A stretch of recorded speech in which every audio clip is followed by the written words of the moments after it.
అలనాడు బ్రహ్మ మానవుల తలరాతలు రాయటంలో కాస్త అలసిపోయి తలనొప్పితో ఉంటే సరస్వతీదేవి తీవ్రంగా ఆలోచించి పాలకడల నుండి పాలను, శివుని తలపై గంగమ్మనడిగి నీళ్లను, మన్మధుని చెరుకు విల్లు నుండి చక్కెరను, ఊటి ఉద్యానవనం నుండి తెయాకును తెప్పించి అన్నిటినీ కలిపి అగ్ని సాక్షిగా కాచి వడబోసి ఇచ్చిందో చక్కని చిక్కని టీ.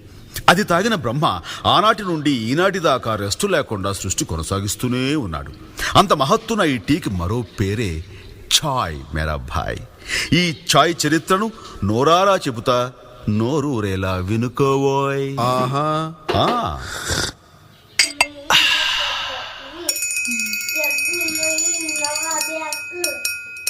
मुंह तो ले जा, मुंह पोछ ले।